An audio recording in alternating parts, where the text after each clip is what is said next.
Good afternoon. This is the December 10th, 2020 Policy Management Committee meeting.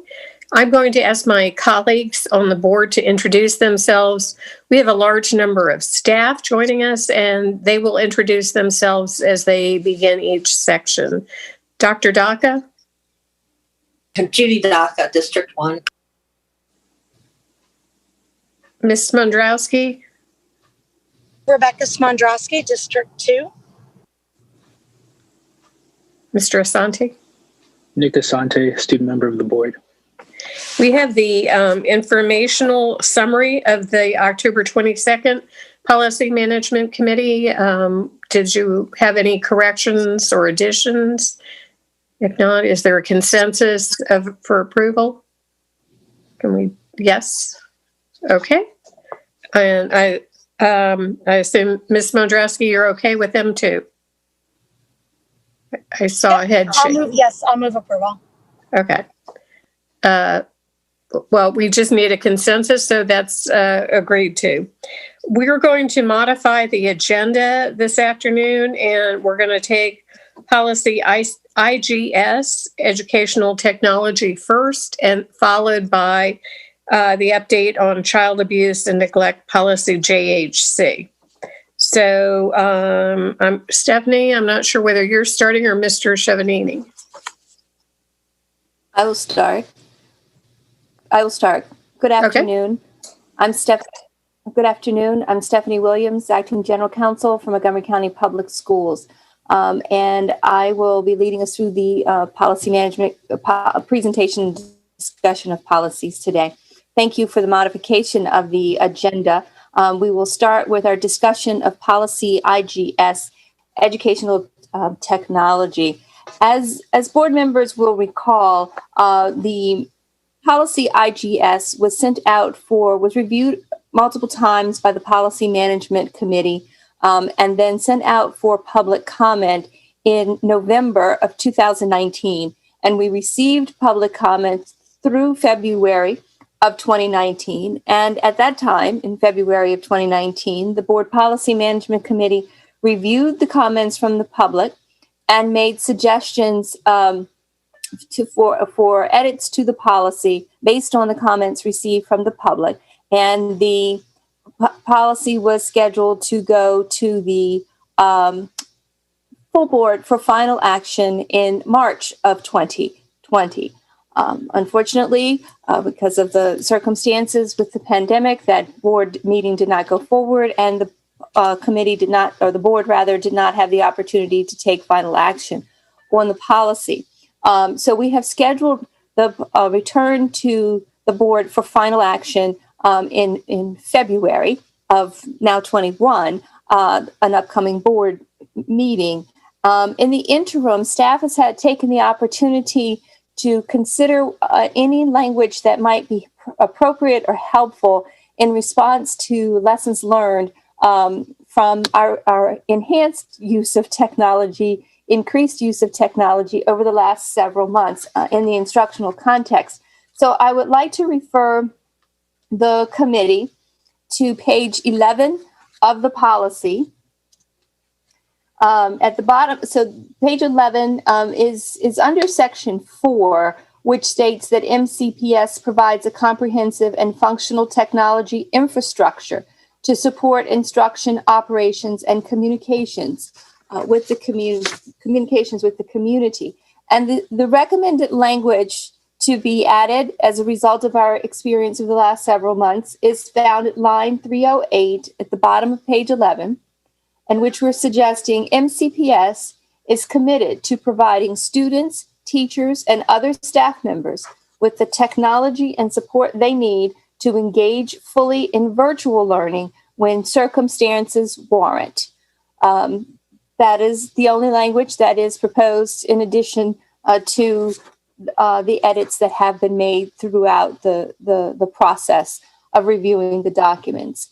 If the committee approves this update, then we will just include that in the presentation of edits that will be made at final action to the board during the presentation to the board for final action, presumably in February. I think tentatively we've scheduled it for February. Yes, I think that this is a good addition, given that we have been living in the virtual world for the past 10 months, but also it provides opportunities in the future, a review of potentials for snow days or some future unknown circumstance that might warrant a temporary return to virtual learning. It also, I know a particular interest of Miss Mondrowski's.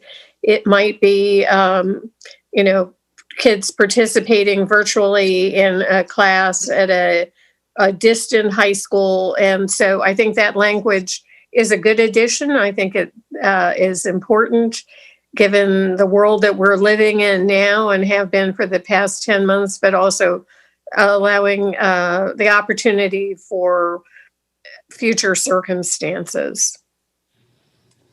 Okay. Does Thank you. anybody have any comments? Dr. Daka? No? Mr. Asante or Ms. Mondrowski? I'll just say I want to agree. Thank you very much. So, Mr. Chevanini, did you have any comments you wanted to add? The only comment I would make is that this is a great addition to the policy because we know that at the start, at the push of a button, we may have to go virtual for whatever reason, just like you said, Ms. O'Neill. And we want to make sure that we continue to always be ready for that switch at the press of button. So thank you for that. Okay, so I move that we accept this language and forward it on when we forward the policy to the full board. Second. Seriously. Okay. All in favor? Say aye. Okay. It's agreed. Okay. We will now move on to, thank you, Mr. Chevanini and Ms. Williams. We will now move to policy JHC, update on child abuse and neglect.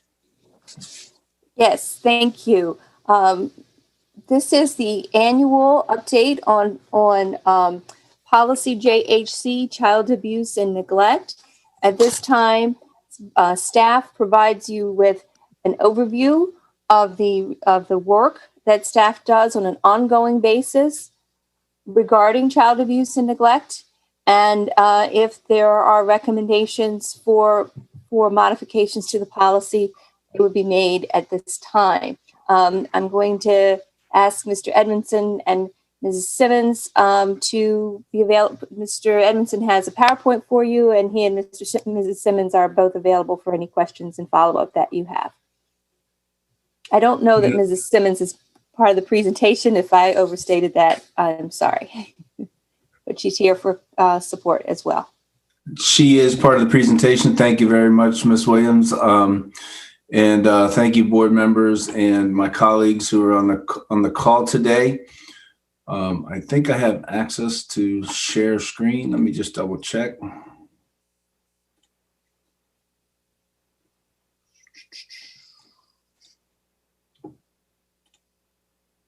Is my screen showing on your end? Okay, great. If I can just get everybody's picture out of the way, I think I'll be okay.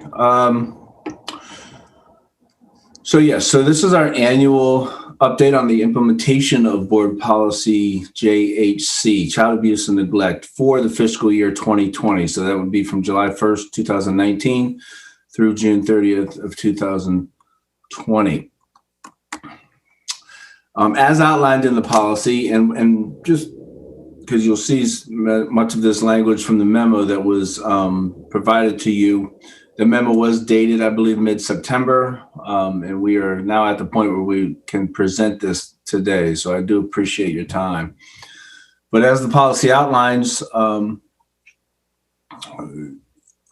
desired outcomes for JHC are a safe and engaging supportive environment that will be provided for all of our students through vigilant efforts by all members of the MCPS community to recognize, report, and prevent abuse and neglect of children and our vulnerable adults.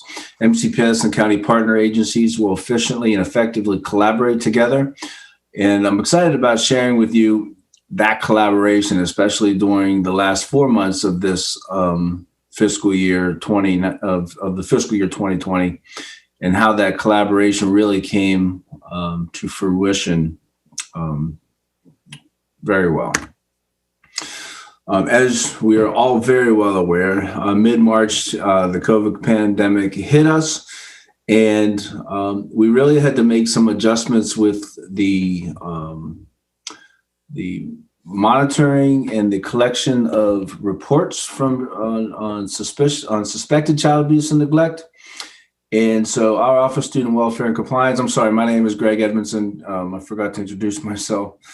Director of Student Welfare and Compliance. I work for the Chief of Staff.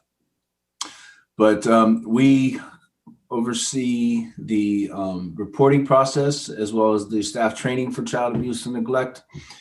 And when the pandemic hit, that really put up some flags for our work. And I'm going to talk a little bit more about that in the next coming slides. But we really scrambled quickly during this time to make sure that, if you remember, we had a 2-week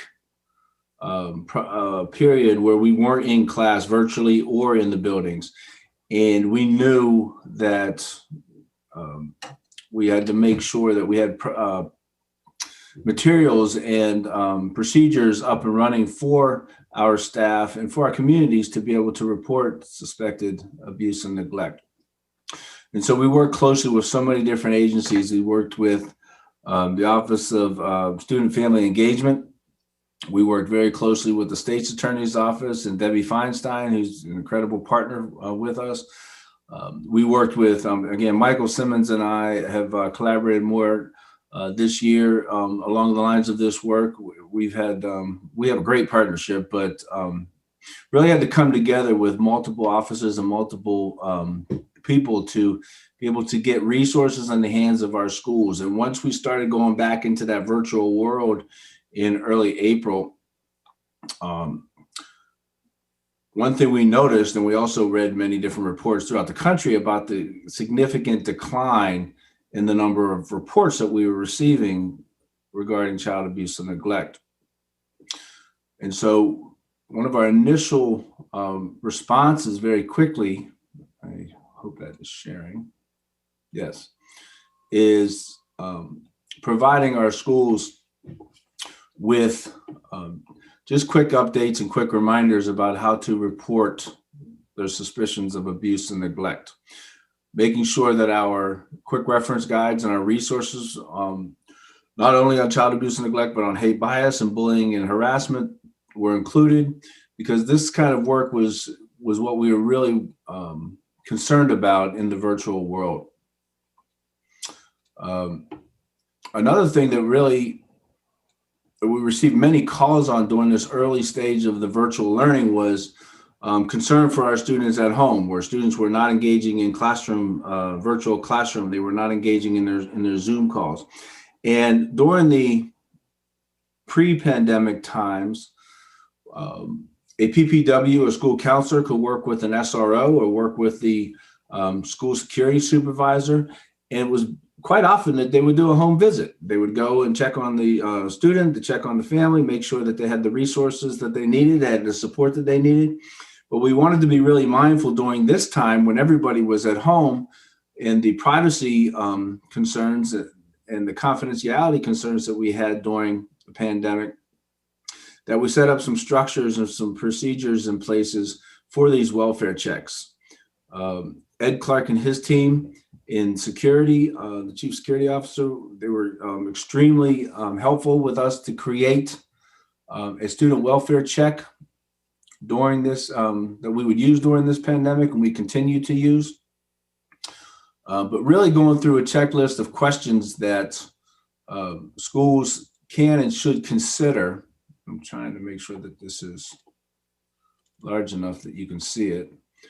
But really consulting with, having the principals consult with our office, consulting with the Office of Student Family Support Engagement, as mentioned, making sure that they're able to assess the situations here and ask these questions to their counselors and to their team before we do approve and support a home visit. This document proved to be, and still does, prove to be very valuable and beneficial to our schools. Another document that we sent out was COVID-19 school system and community resources. So it wasn't just through MCPS, but also other agencies that we are working with. What types of mental and emotional health supports do our students need? If there's any medical assistance. And again, these are things that we had available on our websites, or we had contact numbers for our families. But this was a time where we really needed to get it in front of our families and really needed to get it in front of our staff.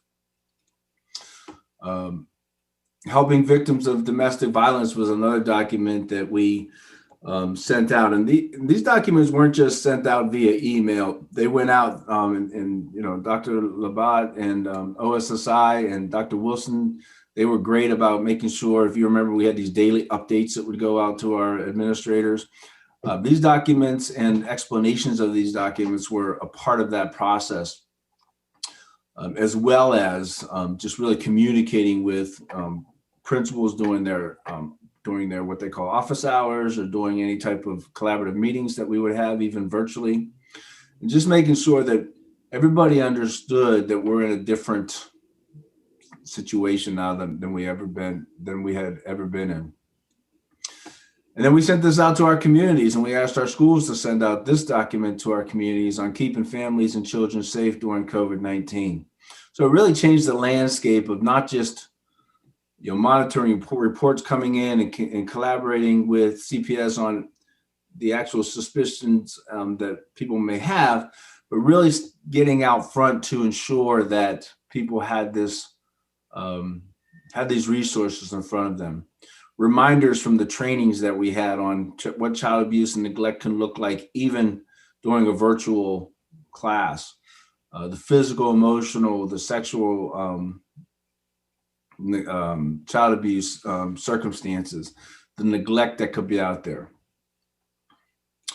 And then at the end, you may have recalled that we did, I believe it was in May and June, we really had a campaign working closely with the Montgomery County Family Justice Center, and Debbie Feinstein, again, in her office, led this work, just really making sure that all of our community members, not just parents and students, understood the seriousness of what was going on, and making sure that all of our students and all of our families felt safe and supported.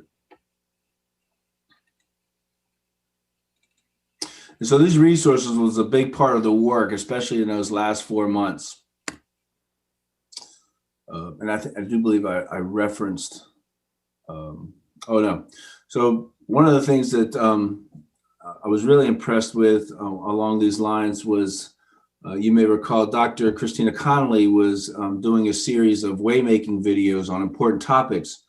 And I'm unsure if those videos are still going on. I still believe they are. But one video in particular focused on child abuse and neglect. That waymaking video was aired on May 25th. And Debbie Feinstein and I were guests on Dr. Connolly's series, and really provided these materials and these resources. And so again, just trying to take every step that we could to ensure that our schools and our communities and our families have what they needed.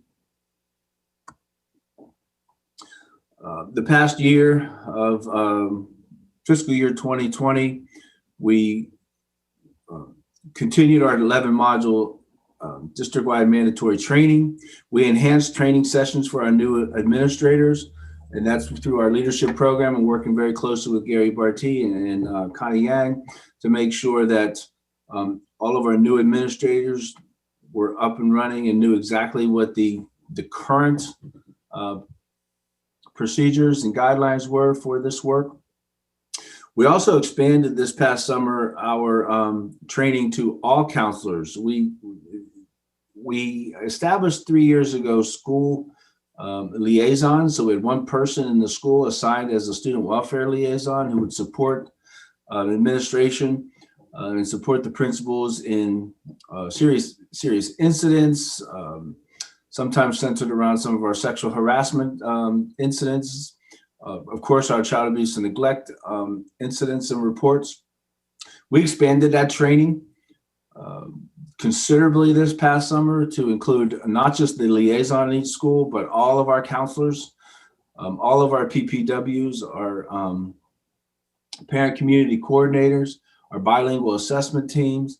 And we had more than 800 people involved in these trainings this past summer. And again, General Counsel and Stephanie Williams and her team were phenomenal partners in that. And we emphasized the training, we re-emphasized the training on safety in the digital age, especially during this virtual learning that we've been experiencing. Through our partners in the Office of Human Resources, we continued the screening that was started 2 years ago through the House Bill 486. As you remember, that was a significant change in our screening process for potential employees that we were hiring. This past year, that became much more fluid with our process. We understood and we were able to become significantly more efficient with that work through the House Bill 486. As with anything new, that I believe that just took some time for us to make sure we knew exactly how to do that efficiently. And HR has done a great job with that. And obviously, we're still using the National Association of State Directors of Teacher Education and Certification. Our volunteers and contractor online, we call it the VCAMP, the Volunteer Child Abuse and Neglect module, was completely rebuilt. It was 3 years old last summer. And so this past year, we rebuilt the entire training, and then we made it more accessible and streamlined the process so that our volunteers and our contractors could easily complete the, and they could easily do it before, but to not only complete it online, but have a much more effective process for having that completion notification. And so when they go into their schools, they have something to be able to provide the school that says that they completed the training, as well as rebuilding our compliance report for our principals so that when they do look very quickly on their compliance report, they can see that a parent has taken that training. And then another step that we took this past year, last November and December, when we were still out and about, my team, Kathy Green, Linda Hogentogler, and I, well, Linda is our administrative secretary, so she helped us organize it. But Kathy and I went out to approximately 15 schools and we just had conversations with the administrative teams at these schools. So we randomly picked schools from different parts of the county. And we just had really incredible discussions with these schools about how they are ensuring that child abuse and neglect and the training content that we've provided for our staff are at the forefront of their work, and that it's just not a training that an employee takes once a year and then they go back and do their business and do their work and don't think more about it. And we've learned a lot. And a lot of great practices are going on out there with our schools. And we've taken that information, we've compiled it, we've used it as part of future trainings, and we've used those best practices. And more of those will be used as we continue to build the training for the coming year, which will be starting very shortly. I mentioned the internal and external collaborative groups, reimaging to include child abuse and neglect. We've also included hate bias incidents, cyberbullying and bullying and harassment incidents, including sexual harassment, hazing, intimidation, and student gender identity. We've worked very closely with our Montgomery County Council of PTAs. As mentioned, our state's attorney's office. We're extremely close partners with SVID, our Special Victims Investigation Division, and with, on a regular basis, if not daily basis, most weeks, with Child Welfare Services.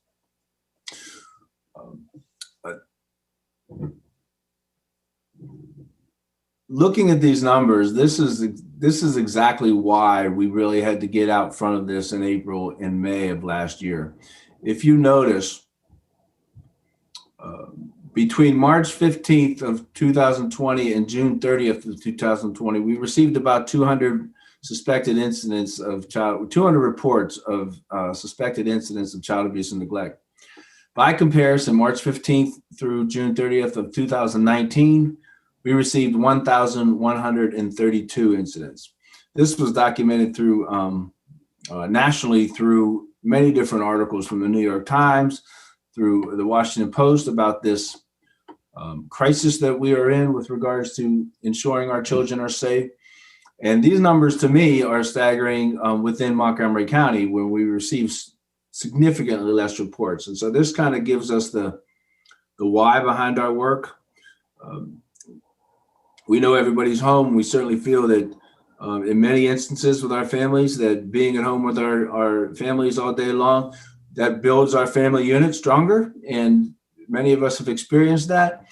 But when you're receiving more than 900 less reports, that's a flag to us. And we know that everybody likes to get out of the house in order to get the fresh air and to get different space and different experiences. And so we were just really alarmed by these numbers that we received beginning mid-March. The lower numbers of reports, which justifies the work that we really were doing, focusing on the COVID pandemic. I'm going to turn it over to my incredible colleague, Michael Simmons, and she's going to walk us through some of our employee and contractor information, and then we'll come back together with any questions that the group may have. And Michael, if you would like, I can continue to share with this, and you can tell me when to change slides, if that works. That works. Thank you very much. So good afternoon. My name is Michael Simmons. I serve as the director in the Office of the Department of Compliance and Investigation in the Office of Employee Engagement and Labor Relations. Our office is tasked with, in addition to many other things, to address conduct in the school system. In FY20, the Office of Employment Engagement and Labor Relations was notified of 270 cases reported to Child Protective Services and or Montgomery County Police involving allegations of abuse or neglect by MCPS employees, volunteers, and or contractors. The final disposition of these cases is summarized here.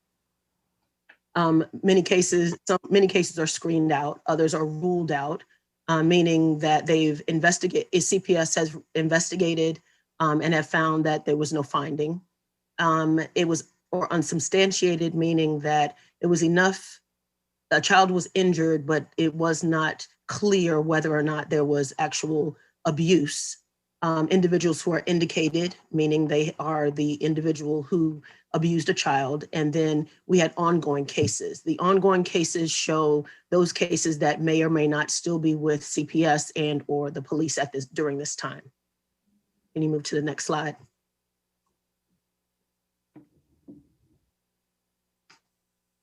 In accordance with MCPS policy JHC and regulation JHCRA, reporting and investigating child abuse and neglect, we are required to conduct internal investigations for all CPS and APS cases, no matter the disposition. The following tables summarizes the actions taken by MCPS after the police or CPS or the state's attorney's office have concluded those cases. These cases are also cases involving, Greg is our Title IX liaison in the county.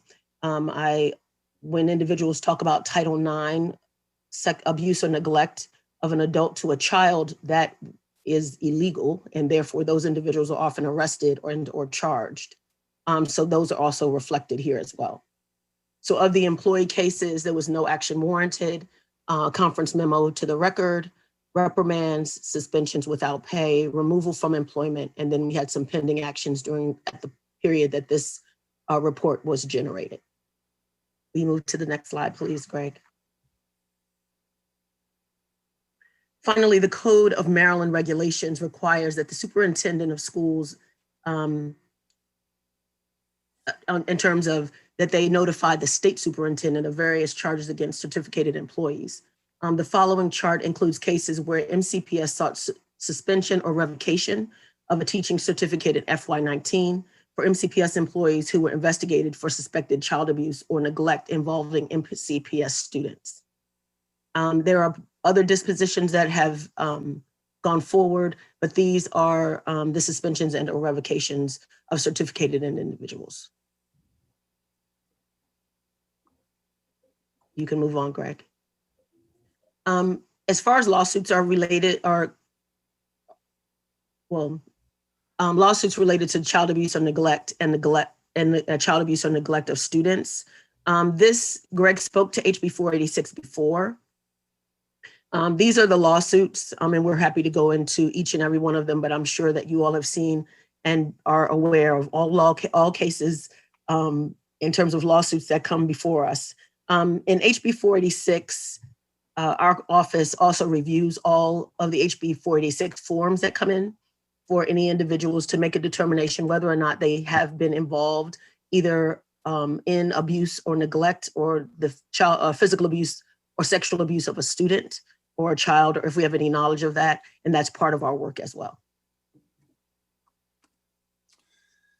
And then as every year we provide, thank you, Michael, we provide considerations for the upcoming year.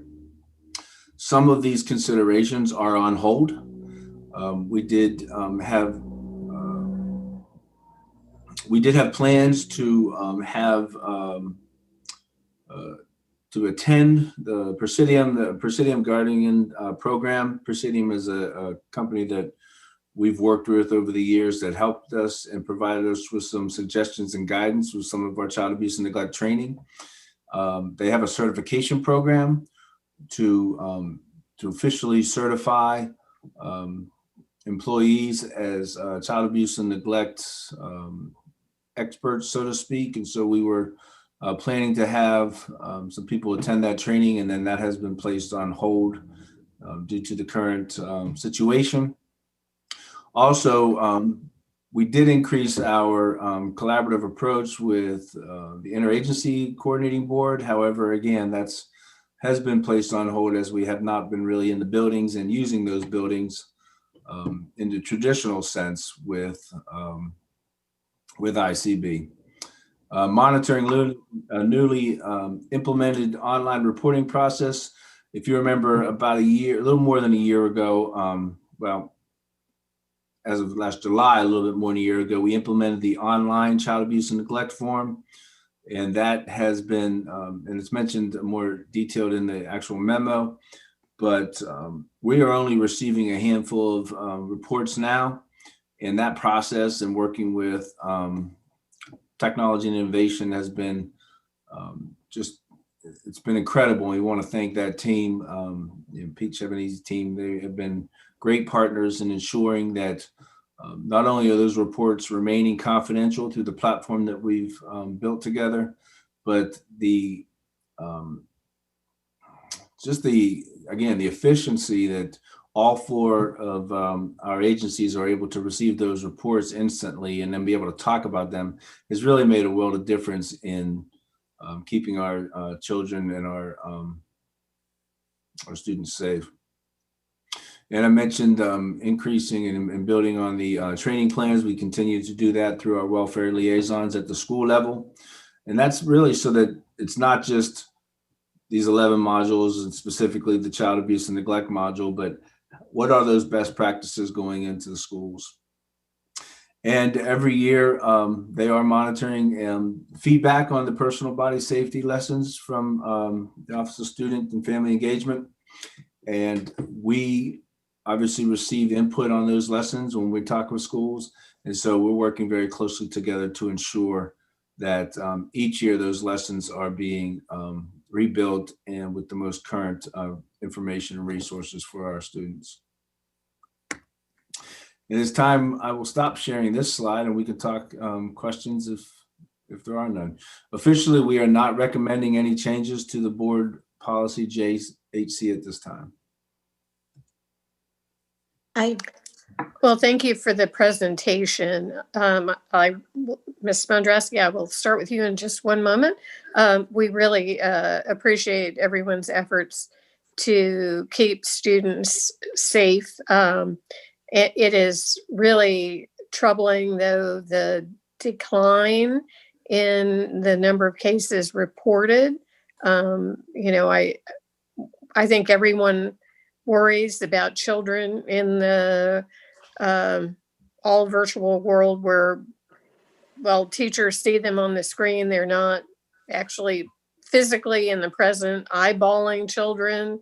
And I know that when we do get back into buildings, I think that, I think that our employees will need a refresher just to help raise their antenna on the issues of child abuse and neglect, because the screen is only one way. I'll start with Ms. Mondreski, and then I'll go to Dr. Daca and Mr. Asante. Ms. Mondreski. Yeah, thank you. Thank you so much for the presentation. I too was so concerned about the number of reported suspected incidents of child abuse and neglect. I've heard from the state's attorney's office that adult cases are actually up. And unfortunately, the number of child cases being reported are so far down because of no mandatory reporting. So it's kind of one more way that we're seeing how the negative effects of our kids not being able to have that kind of additional adult supervision and participation. My question is there any way we can include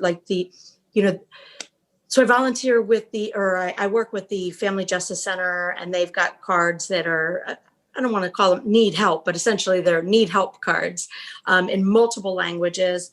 I volunteer with Women Who Cares Ministries, and we, for a while, we were putting those cards into every one of the food sacks that would go out, the weekend food sacks for additional food support. Is there a way that we could put cards like that into our students' lunches that are handed out by MCPS at all of the different schools to really try and, make sure that even if kids slip it into their pocket or whatever, somebody has a way of reaching out to say, here's a number you can call. Here's somebody you can reach out to. Here's something online you can go to. Are you, just to be clear, are you talking about these type of cards? Yeah, exactly. Right. So we did, when they first came out and we were doing that campaign, we did send them not only to our schools, but we sent them out to all of our students' emails. Mm-hmm. And I'm referring more to the actual printed up cards that could be put into the lunches that are handed out. And maybe not every day, maybe, even once a month or something, but just to be included in the actual physical lunches that we put into the kids' cars, the parents. It's a great suggestion. I think it's something that we can and see how we can make that happen. Okay, thanks. So if the board staff will put that on the follow-ups that follow this meeting, so that it can go to the appropriate staff for follow-up. Thank you. Ms. Mondreski, did you have any other questions or comments? No, I think that's, like I said, it's heartbreaking, but I appreciate you following up and following the information, and everything that we can do to help reach our families is obviously very much appreciated. So thank you. Dr. Daca?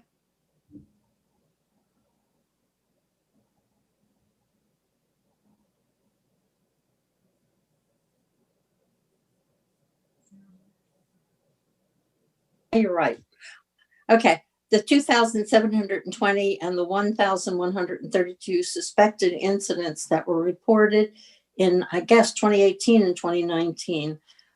Is there a number of those that were unsubstantiated? What's the percentage as compared to the 900 that we had this year that are unsubstantiated or that were found to be true? Can you start with, I think we missed the first part of your comment.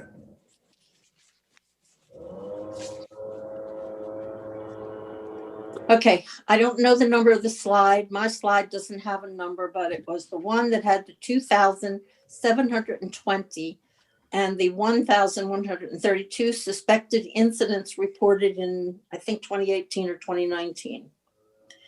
What number of those were unsubstantiated as compared to the numbers that were unsubstantiated among the 900 that were reported? Greg, slide 7. I have no numbers. Okay, I'm just directing him to the right place. okay.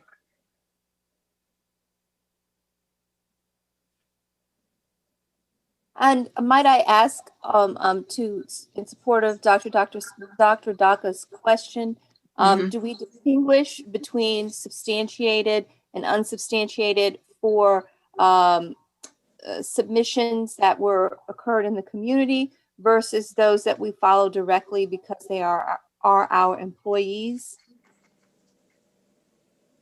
Oh, I think that these might were be only students. This Yes. number I was talking about were students. Right.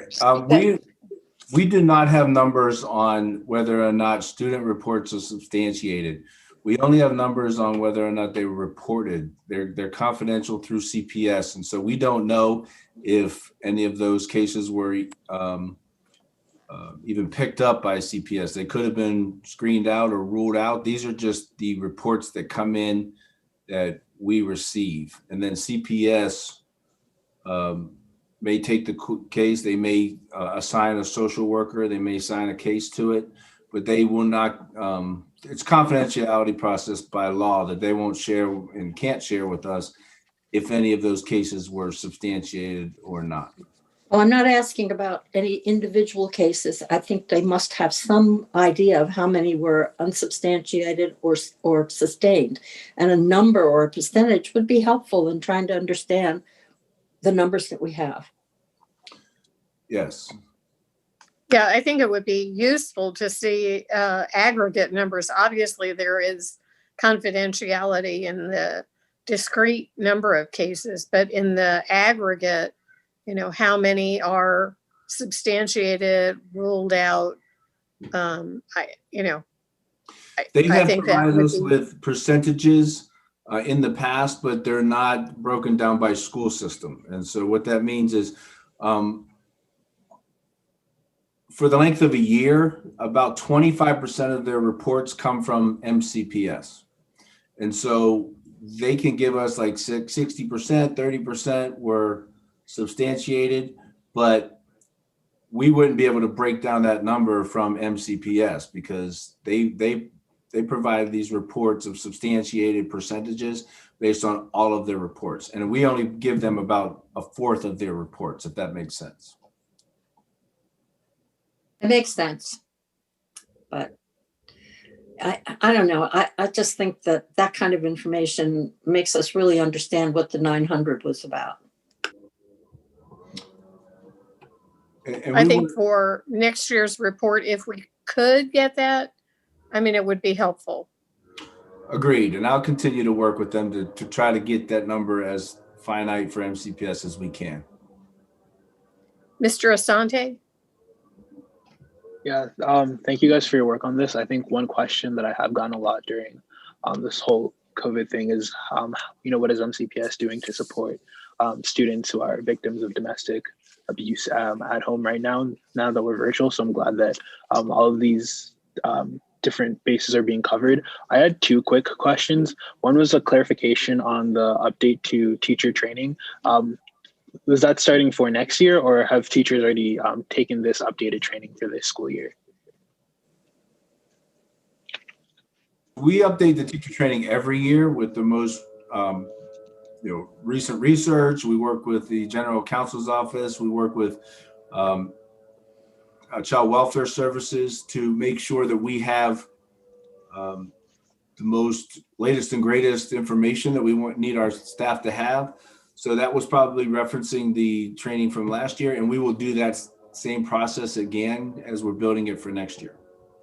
All right, and so since we've been in school for a couple months now, I was wondering if you're seeing the same trend in the decline of reports for this time period, since like from September, I guess, to December this year as compared to last year? Is it similar to the trend that you saw last spring where there was a big decline, or are those reports more on par with last year now that we are more situated with virtual learning? And I apologize. Somebody started cutting grass right outside the window, and I hope it's not being distracting for everyone. It is for me. But yeah, so we were, just to give you a daily, we usually go by a daily number. And so before March 15th, we averaged about 24 reports a day. And then when we went into the March through June, the virtual learning, we were looking at 2 or 3 a day. And now we are receiving about between 8 and 10 a day. So it's coming back up, and we do have more activities going on. We have more extracurriculars, even virtually. We have more up and running. And so that obviously is attributing to the reporting that's, but it's still not where it was. And I'm not saying that we need to be at 20 to 25 to say we're doing great. I mean, we don't want any a day, right? We want to live in a world where if we get 1 or 2 a week, we're wondering what's going on. But when you look at the actual numbers, we're back. We're higher than we were in May, especially in March and April. And like I said, sometimes 6 or 5, but it's averaging about 8 or 9, 10 a day. All right, thank you. Sure. I have another question. Okay. If that's okay. It's Go right ahead. very easy one, but okay. When you look at incidents resulting in requests for suspension or revocation of certification, when it's a suspension, is it for a certain amount of time? A revocation means, okay, it's taken away totally. But suspension, is it a year? Is it 2 years? Is it 5 years? I'm just curious. Absolutely. So the suspensions are for a period of time, and that we make a recommendation for the time of suspension, but ultimately that is up to the state superintendent based on the information that we share. Revocation is total revocation of the certificate. Right. Certainly. Okay. Does anybody else, any board member, have any other questions or comments? I just want to quickly say thank you for updating us on this routinely, even without needing to make changes, because it is really helpful for us to have this information. So I appreciate it very much. Yeah, actually, when we adopted the policy, JHC, the board included that we would get a yearly update and it would come through the policy management committee. So since the revision or the new JHC, we have had that practice. We're just a little bit delayed in our timing this year, but in the future years, it should occur back in September. So we look forward to updates, and I pray that our children stay healthy and safe. And, I had recently had a conversation with someone connected with an equity hub, and they were sharing a story about some children who were in a neglectful situation, and the PPW had become aware, and anyway, it has had a positive outcome now. But I think our children are particularly vulnerable right now, and it's the world we're in the virtual sphere that is making them not as safe as they would be in school. So thank you. We will move on to policy ACA. Thank you, Mrs. O'Neill. Our next item on the agenda, as you referenced, is policy ACA, non-discrimination, equity, and cultural proficiency.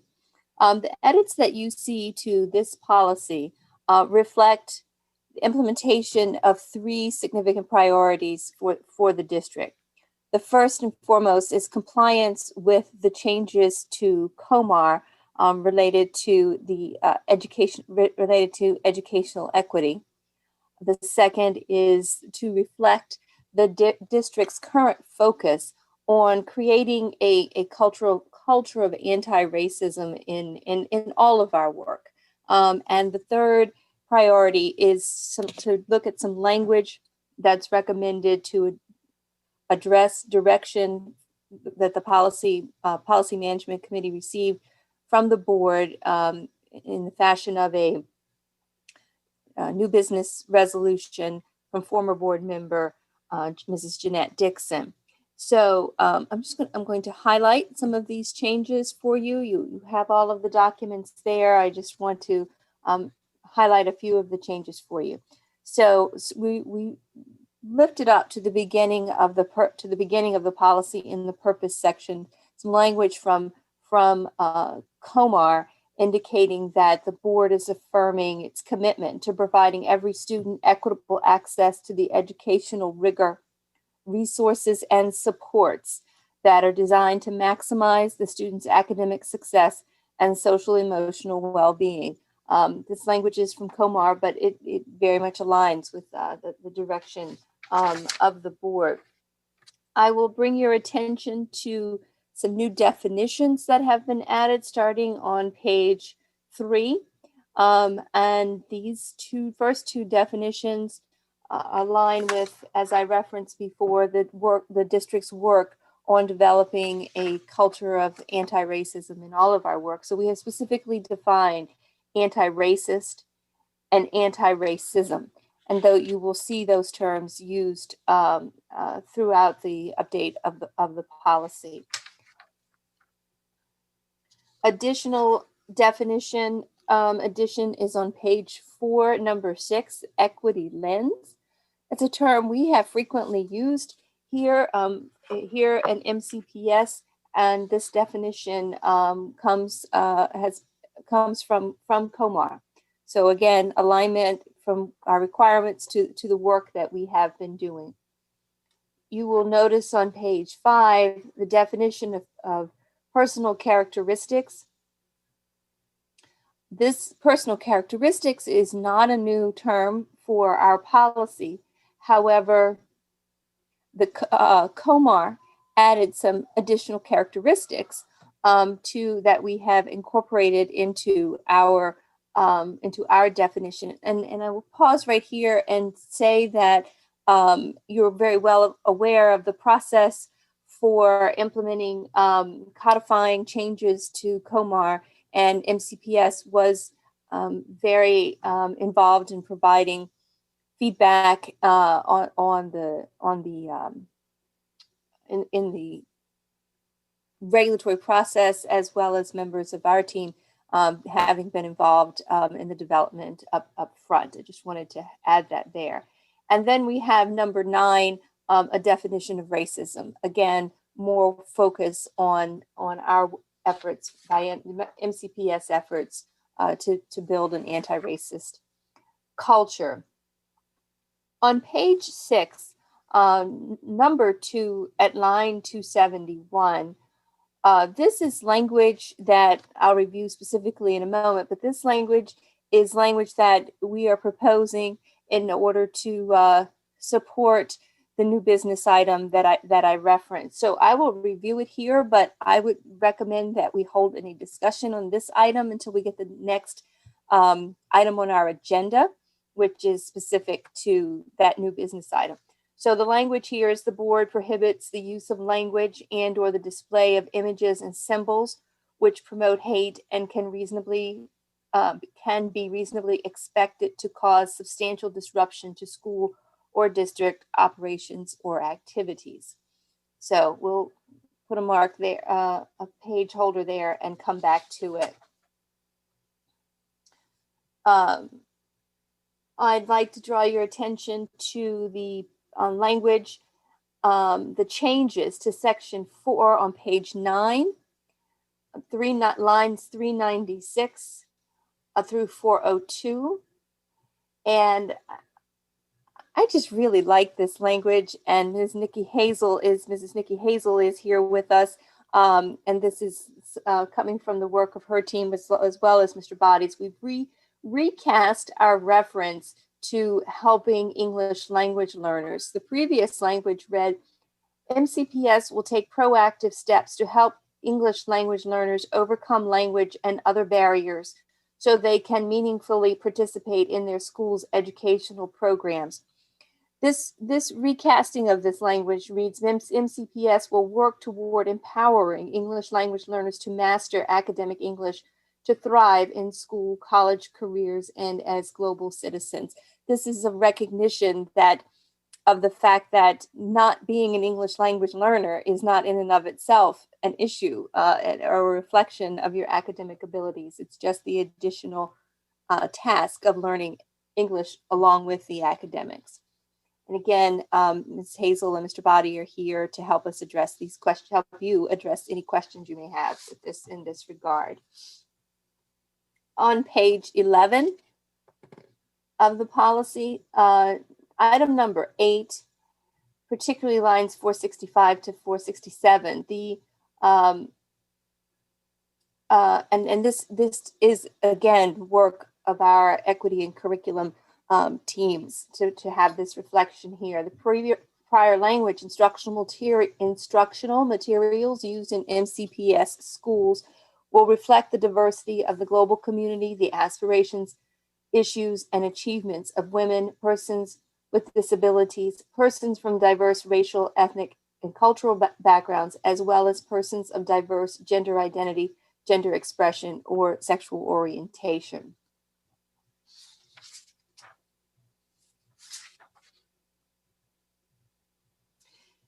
On page 14 of the policy, under the implementation strategies, this is language at line 575 through 575, 576. This is language that's required by COMAR, but again, aligns closely with work that MCPS is doing and priorities we have established in our own right.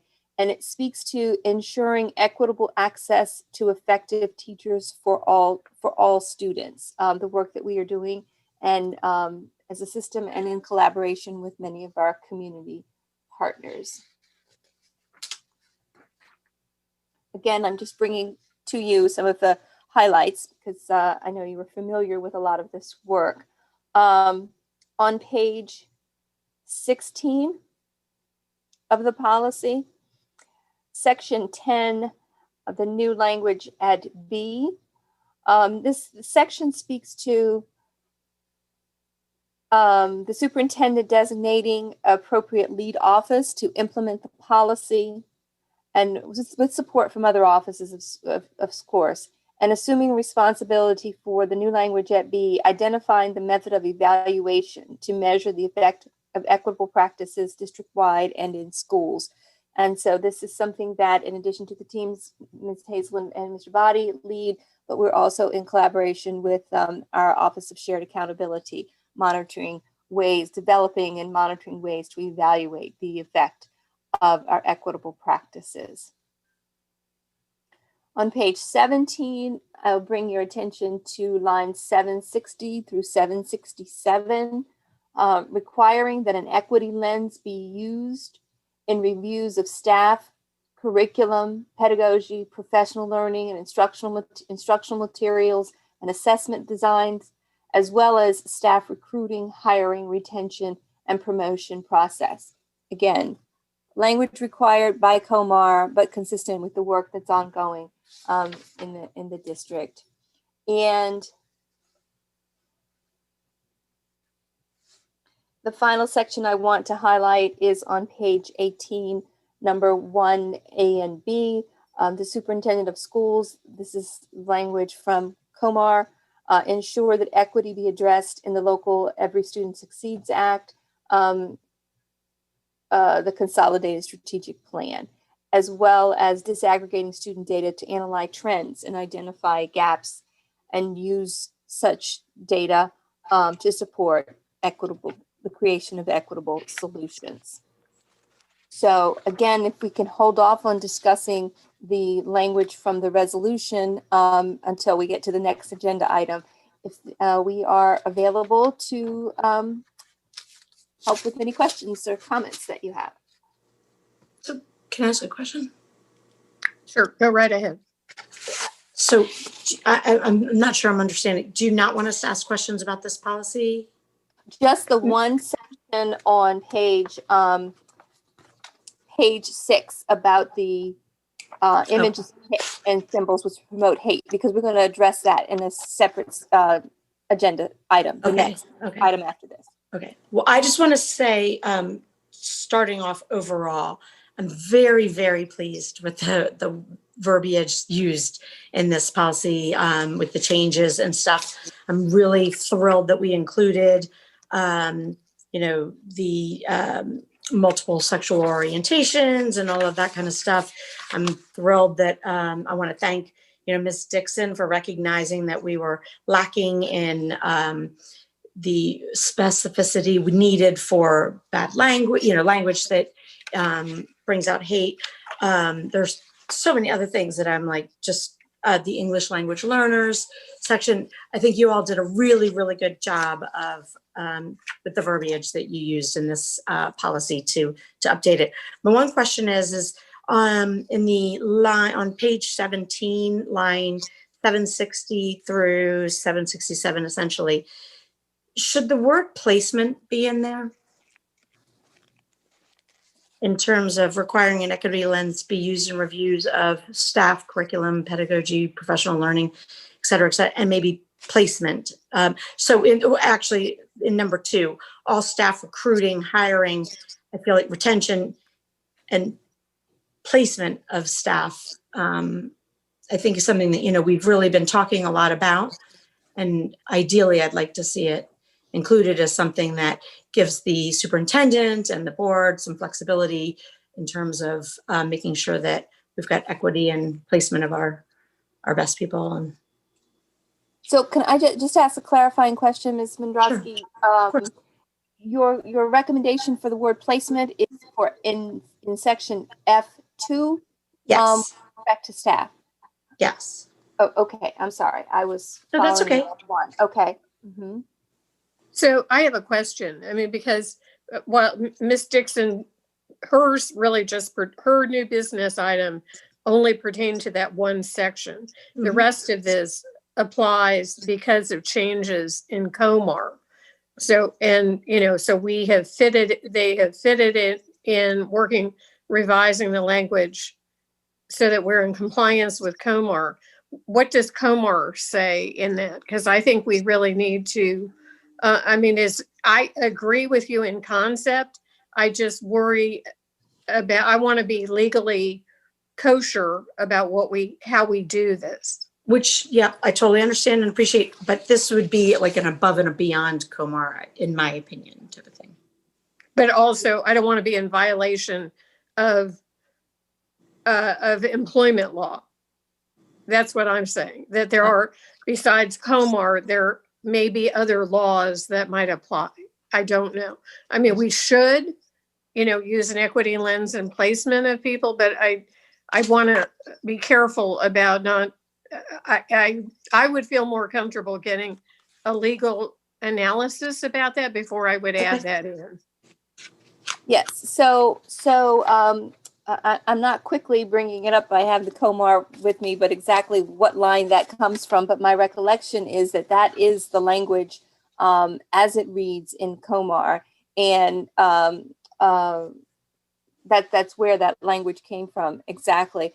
Mrs. O'Neill raises a good point, and we can certainly take that into both points into consideration, whether it's appropriate to add the reference to the equity lens, the placement as part of the equity lens. If it's being used in recruiting and hiring and retention and promotion, we will look further to see if it's applicable or but appropriate. I would like to know whether it violates employment law or, whether that needs to be in contracts.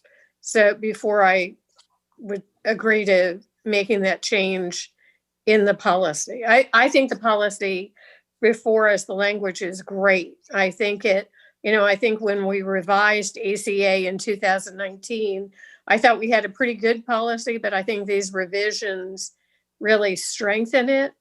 But I also, I'm uncomfortable in adding that unless I know that it's not a violation of employment law. Okay, we will certainly double check on that. We will do some research to confirm whether or not that's an issue. Ms. Mondrowski, did you have anything else? Nope. Dr. Daka? Did you have anything, Dr. Daka? Nope. Mr. Asante? Yeah, I did want to say that I really appreciate these additions and these changes. I also had a suggestion, but I'm not sure if we'd be able to go through with it. But I think on page 3, one thing that I've had in a lot of conversations with different student groups and different organizations is just the fact that anti-racism not only means just being opposed to racism, but also engaging in its dismantling. And I know that 2 touches on that a little bit, but I was wondering if we could add that to the definition of one as well and just expand on that in the policy. I'd like to ask Mr. Body if you can help us with that. Yep, and I agree. Nick is correct, because ultimately it's not only it is about dismantling those structures that create those barriers for some of our students and families. Thank you. So Thank you. I think that would be a good addition if we could add that in the definition. Is there specific language, Mr. Santi, you would like for us to consider? I think just whatever you feel fits best with the rest of the way that it's written, but just mentioning, that it's more than just being opposed and also working towards its dismantling. Okay. Well, Mr. Body will help us in drafting that language, and he'll bring it forward when we bring it to the full board. Is that acceptable, Mr. Asante? Yes, thank you guys so much. Okay, thank you. Okay, is there any other, so in that section, you will bring to us when we bring this to the full board, new language on that's anti-racism, something like active participation in dismantling racism,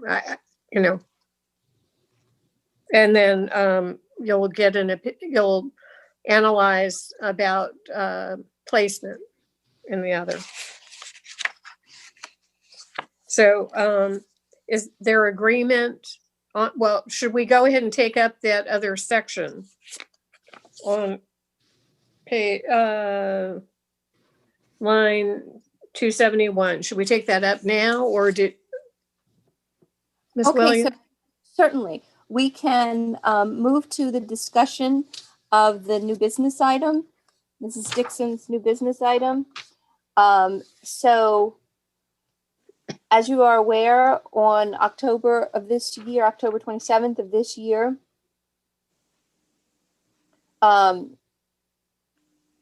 Mrs. Dixon proposed a new business item to the Board of Education, and there's resolution that this committee review and revise policy ACA, non-discrimination, equity, and cultural proficiency, the policy we're reviewing, to incorporate the prohibition of images and symbols that may be reasonably perceived to promote hatred, intimidation, or harassment. And then that we take certain other steps with respect to sharing with students quickly regarding the inappropriateness of these symbols and activities. So we have a sort of a 2-part answer. One is the language in the policy, and then methods of communication. And Mr. Chris Cram is here to assist us with that portion of our discussion.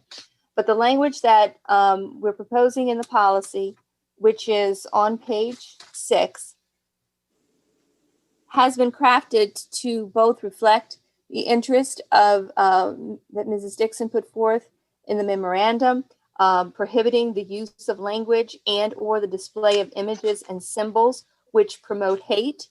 And then the second half of the language there, we have added for alignment with cases that have been considered at the Supreme Court level, as well as our own Fourth Circuit level.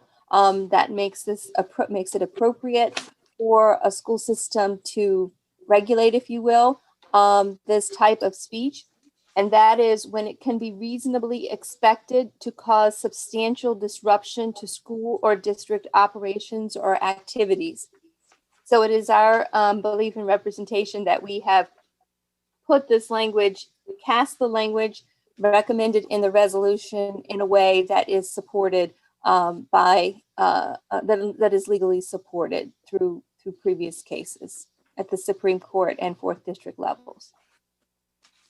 So I would just like to say that, while her resolution only spoke about the symbols, and images, language is also an important factor, because we know that some of the instances of vandalism included use of the N-word, spray painted on buildings.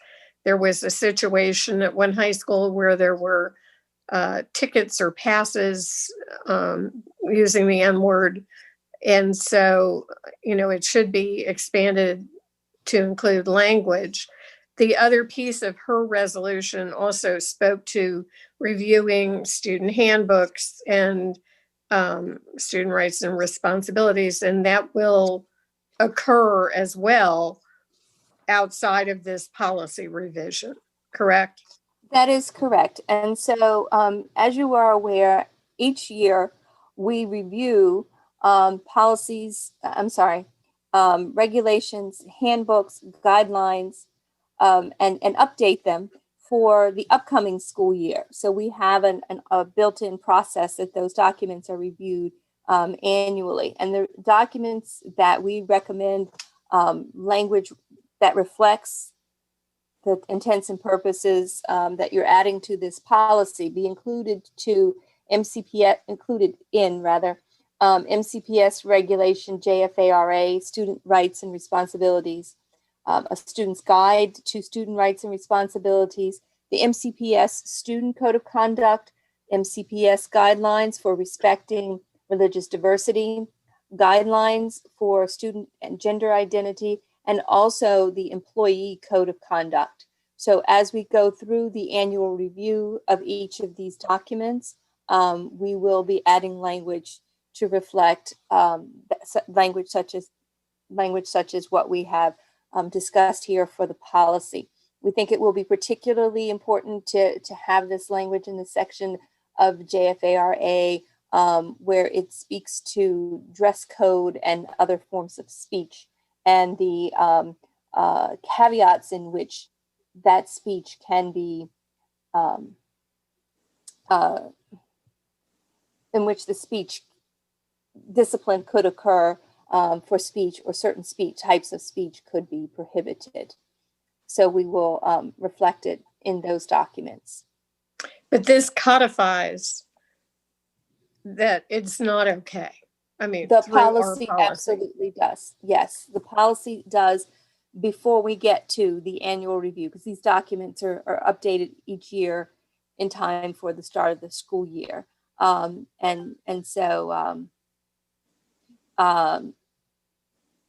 that's what we will do. But the policy that you have, when you finalize this policy, you will have communicated to our community that it's not appropriate, it's not acceptable. And so, in addition to these documents that are referenced, Mrs. Dixon also requested that staff develop a direct message to be shared with students quickly regarding the inappropriateness of these symbols and activities. I'd like to ask Mr. Cram to speak to this a little bit, because we will work closely with his office, and he's got some great ideas and suggestions for how we communicate with our students on this. Good afternoon, everybody. This is Chris Cram, Director of Communications. Thank you, Ms. Williams. This is such an important topic, and although we would want to speak with great speed to have this information out there should you adopt this language. I think it's important to be strategic to ensure that it's heard and accepted and reacted to in appropriate ways. And although it sounds like adjustments to these other documents couldn't happen in time, it would almost be important to have all of that work done with one respect to before you did communicate this. I think it just means that it's an ongoing communication. If we need to communicate now and then wait and do it again once these other documents further explain the values and reasons behind this. But anyway, certainly a message to students and families. But I'd like it to be, if at all possible, done in a way and at a time when our families aren't so overcome with other messaging around our return to school right now. Part of that consideration is working with some important folks to help guide the message, such as our communications advisory group with Mr. Asante and other parent voices, so that we get the message in such a way that it starts off on a good foot. And speaking with some of the folks that I work with, including Derek Turner, and I'd hope that Ms. Webb was with us this afternoon, I know that they had come up with a great idea to involve students in an associated effort that would perhaps have a letter or theme writing effort as a contest to help folks understand the reason and impact behind some of this wording. But there are a number of things that we can do, and certainly a message to students, and I would say families as well, whenever we decide and we're asked to do it, I think should be run through, vetted, and shared with some of our advisory groups to make sure that it is done well. Because it's not just about the change in language, it's about what that means, the psychology behind it, exactly what we're talking about. I think that's important. I think it's not intended that it's just a one-time communication. It should be ongoing. It's just, when we adopted this, I felt like students don't go back and read our policies. I mean, they do see the student handbook. Student rights and responsibility is certainly important for them, but I think that it is a message that is important to be communicated in a way that's would be best received by students, but constantly needing to be reinforced.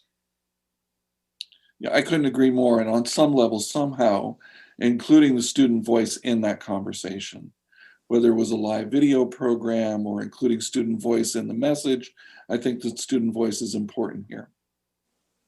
Nick, I'm going to turn to you first.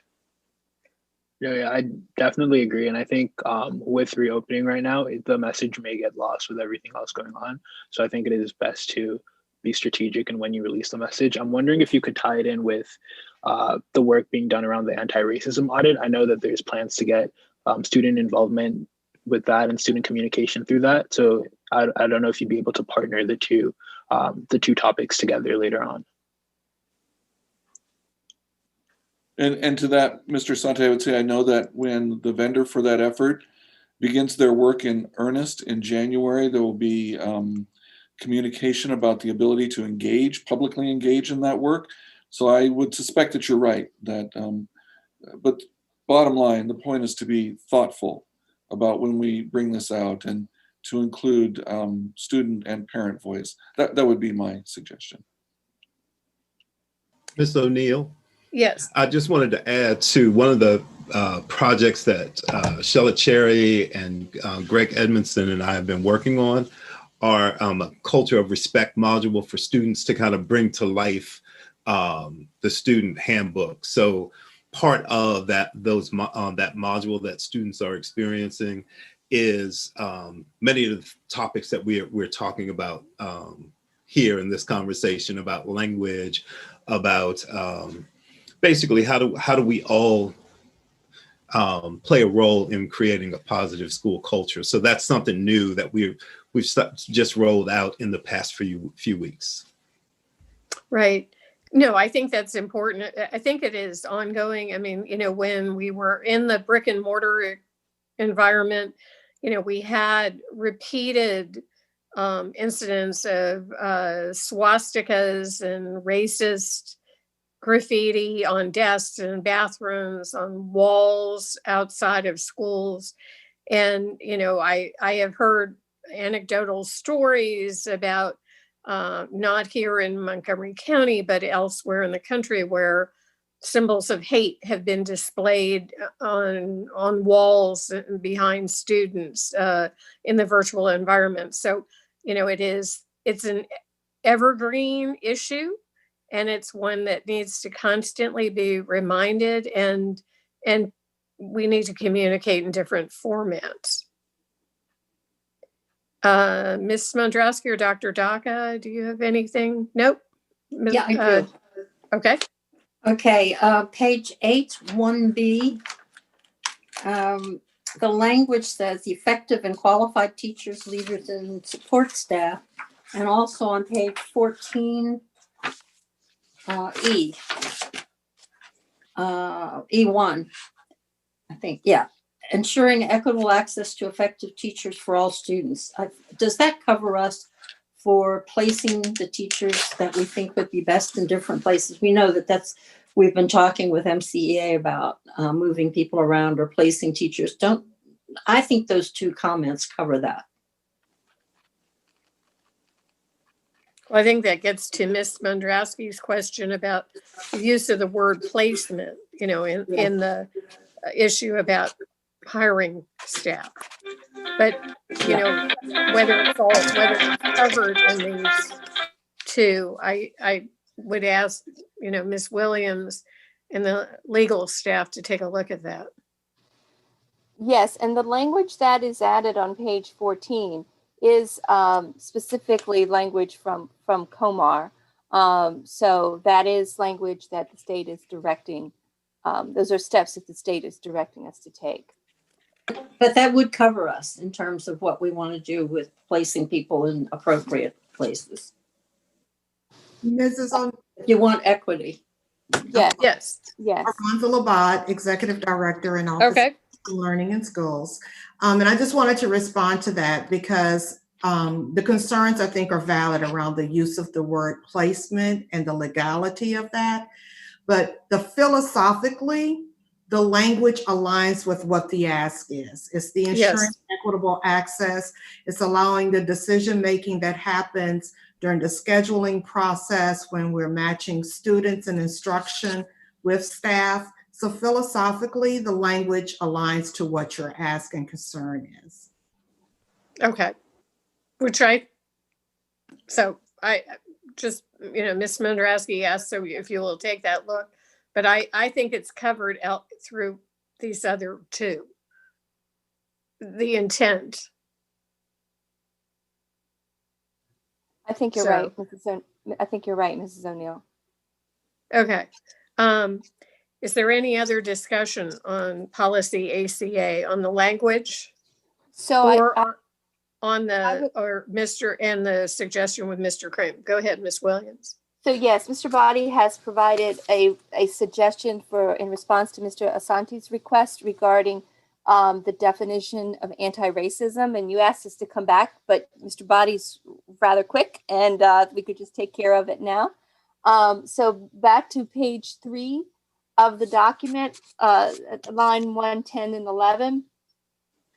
So the proposal, Mr. Asante, is anti-racism is a process that requires that all members of the MCPS community actively identify, interrupt, and dismantle racist beliefs, interactions, practices, and policies. Does that language, is that sufficiently responsive to your interest? Yeah, I believe so. Okay. Is there agreement among board members to add that language? If so, raise your hand. Okay, so we're going to make that addition. Okay, are there any other suggestions for additions to ACA language? I'm going to move that we forward this policy to the full board with the revisions before us except for clarification about the placement. Second. All those in favor, raise your hands. Okay, we will move it forward. Is there any other discussion about communicating directly with students or suggestions for Mr. Cram? No? So as per our discussion, Mr. Cram, you have your marching orders? Okay, so now. Yes, thank you, sorry. Mhm. Okay, great. Thank you for your efforts and for future work. Is there anything else for the good of the order? Is there anything unfinished business, Ms. Williams? That's all that we have for today. Okay, any of my colleagues? Well, thank you. I will see you in the new year and have a safe and happy holiday, although I know I will see all of you next week at additional meetings. Thank you. This concludes the Policy Management Committee meeting. Thanks. Okay. Thanks, everyone.